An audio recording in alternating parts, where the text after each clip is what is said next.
Kuna watu wanasumbuliwa sana na jini mahaba, wanaziniwa usiku na mchana, kila kilala anaye. Sasa hii ni hatari, mpaka inapelekea huyu mtu anapoteza hamu ya kuwa na mkewe, anapoteza hamu ya kuwa na mume wake. Lakini sasa kuna kitu unakitumia kila siku nyumbani, natengeneza ndimu, mnaweka ongeza ndimu kidogo hapo ili inogenoge kidogo. Wewe unajua namna kuitumia ndimu?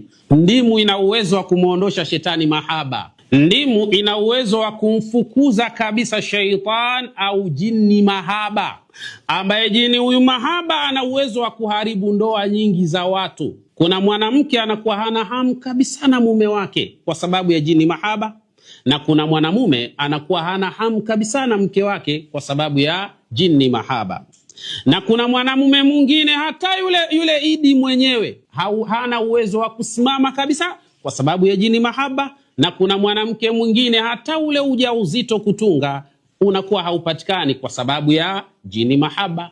Nataka nikuelekeze kitu chepesi sana ambacho unaweza ukafanya insha Allah biidhnillah subhanahu wa ta'ala, hii hali ikaweza kukuondoka. Hakika mashaitani huwa wanapata maudhi sana min raihati laymun awil fakham, kutokana na ile harufu ya hii lemon, kwa maana ndimu hii, awil fakhmi au ile jivu lilotengenezwa kutokana na ndimu yenyewe. Yani ndimu unaweza ukaichoma vile vile namna ilivyo, alafu baada ya kuichoma namna ilivyo, wewe ambaye unasumbuliwa sana na mashetani mahaba haya, ukaweka ile jivu la ile ndimu vizuri kabisa katika mafuta ya nazi. Alafu kila unapofika wakati wa usiku unakuwa unapakaa mwili mzima kabla ya kulala ndani ya wiki 3, kwa maana masiku 21. Biidhnillah subhanahu wa ta'ala, hii taridatun lishayatin, ina nafasi bora kabisa ya kuweza kufukuza mashaitani biidhnillah subhanahu wa ta'ala. Jaribu sasa, utakuja kutuambia katika jukwaa letu na utasema alhamdulillahi rabbil alamin.